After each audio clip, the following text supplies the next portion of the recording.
안녕하세요. 정치비행입니다. 이상민 행안부 장관에 대한 탄핵 소추안이 가결되었습니다. 본회의 통과 후 대통령실은 의회주의의 포기이며 의정사의 부끄러운 역사로 기록될 것이라는 입장을 밝혔습니다. 누가 진정으로 헌정사의 가장 부끄러운 역사로 기록될 것인지, 이태원 참사에 정부의 책임은 없고 유족과 국민의 탓만 하는 윤석열 정부가 어떻게 기록될지 지켜보겠습니다.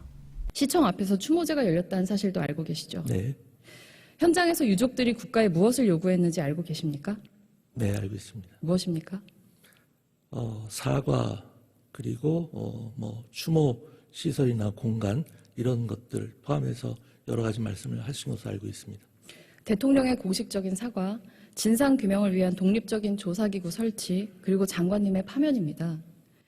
장관께서는 유족들이 왜 장관님의 파면을 요구한다고 생각하십니까? 글쎄요, 여러 가지 이유가 있을 수 있다고 생각합니다. 저의 질문에 성실하게 대답해 주시면 좋겠습니다. 네, 성실하게 답변하고 있습니다. 네, 왜 유족들이 장관님의 파면을 원한다고 생각하십니까? 글쎄요, 제가 직접 만나 뵙지는 못했기 때문에 구체적인 이유는 잘 모르겠습니다만. 장관님이 국민 안전을 지키는 일에 실패한 장관이기 때문입니다. 내 가족의 생명을 지키지 못한 장관이 나의 생명 내지는 다른 시민들의 생명을 지킬 수 있을 거라고 믿을 수 없기 때문입니다. 시민들이 이상민 장관이 아니라 나와 내 가족의 생명을 지켜줄 다른 장관을 원하는 것은 너무 자연스러운 일입니다. 그렇기 때문에 장관님에 대한 파면 요구가 끊이지 않는 거라고 생각합니다.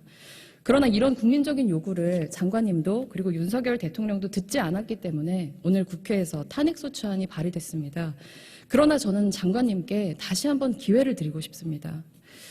국회와 헌재에 의해서 탄핵되는 것이 아니라 이제라도 공직자로서 국민 안전을 지키는 책무를 다하지 못한 실패를 인정하고 스스로 사퇴하실 의향이 없으십니까? 제가 누누이 말씀드렸습니다만 저는 현재 자리에서 최선을 다할 뿐이고 방금 말씀 주신 의원님의 말씀도 깊이 무겁게 받아들이겠습니다. 장관님, 저는 정말 궁금합니다. 이미 국민의 생명과 안전을 한 번 지키는 데 실패한 장관에게 왜 국민들이 자신의 안전을 담보로 두 번째 기회를 줘야 됩니까? 159명의 희생자들에게는 더 이상 두 번째 기회가 없는데 왜 장관님에게는 두 번째 기회가 주어져야 한다고 생각하십니까? 그건 너무 불공평한 거 아닙니까? 제가 말씀드린 대로 가장 중요한 것은 재발 방지 대책을 마련하는 것이고 그것을 얼마만큼 잘 시행하느냐가 가장 중요하다고 생각합니다. 네, 장관님이 그 일을 해내실 역량이 없다는 말씀을 드리는 겁니다. 다른 질문 드리도록 하겠습니다. 장관님은 유족들이 장관님을 보면 어떤 마음이 들 거라고 생각하십니까? 잘 모르겠습니다. 생각해 보시겠습니까, 지금? 생각하고 대답해 주십시오. 대정부 질문의 자리입니다. 글쎄요, 의원님께서 한번 말씀을 해주시면 제가 잘 듣겠습니다. 인간적으로 생각해봐 주시기 바랍니다. 유족들이 자신의 책임을 인정하지 않는 장관을 바라볼 때 어떤 마음이 들 거라고 생각하십니까? 그럼 전제가 일단 잘못됐다고 생각합니다. 슬프고 분노스럽고 고통스러울 거라고 생각합니다. 동의하십니까? 충분히 그렇게 생각할 수 있다고 생각합니다. 그걸 아신다면 왜 이 자리를 계속 고집하면서 그 고통을 가중시키고 계십니까? 그것은 무한 책임이 아니라 2차 가해가 아닙니까? 말씀을 드렸습니다.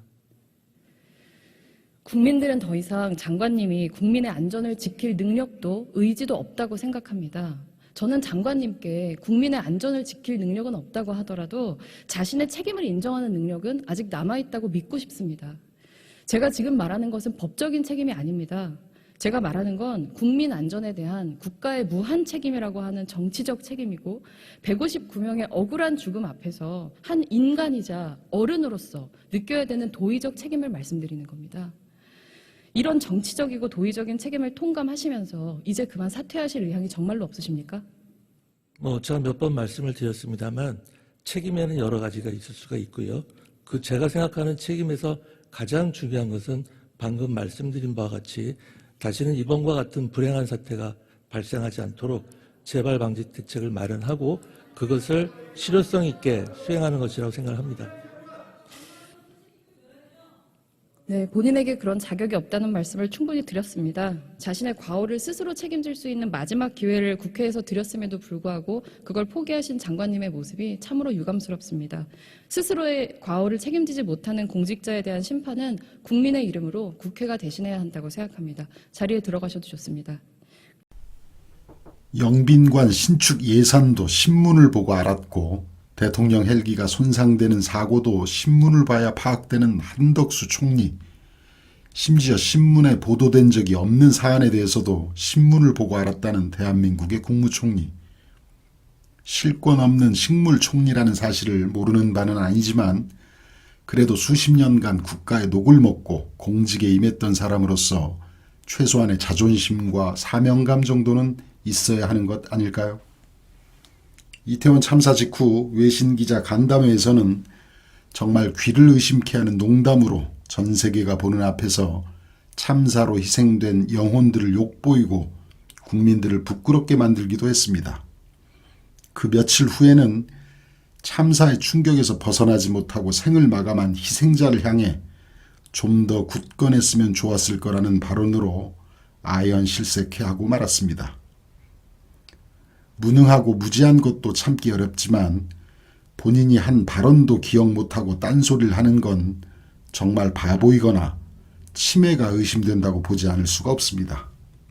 저는 그것이 합법적인 소환인데 또 사정이 다 나갈 수 있는데 안 나갔다고 하는 것은 잘못이죠. 그러나 제가 그 내용을 자세히 알지는 못합니다만은 그때의 상황을 무슨 이유가 있었겠죠. 왜 안 나갔는지 하는. 그거는 일반 국민이 가지는 하나의 자기 방어권 아니겠습니까? 왜 안 나갔을까요? 저는 그건 모르겠습니다. 죄송합니다. 혹시 의원님 잠깐 허용해 주시면 제가 아까 내용을 잘못 말씀드린 게 있어서 좀 말씀드려도 괜찮을까요? 네, 말씀하세요. 최용두 의원께서 저한테 질의를 하신 것을 제가 정확하게 좀 확인을 해봤습니다. 검찰에서 김건희 여사를 소환 통보한 사실은 전혀 없고 따라서 김건희 여사가 검찰의 소환에 불응한 사실도 없다는 점을 확인하였습니다. 의원님 감사합니다. 도대체 김건희가 무엇이길래 이렇게까지 국력을 낭비해야 하는 것입니까? 악마의 얼굴을 하고 국민 앞에 선 장관이나 김건희를 지키려고 바보가 된 국무총리나 대한민국의 오늘이 부끄럽고 참담할 뿐입니다. 정치비행이었습니다.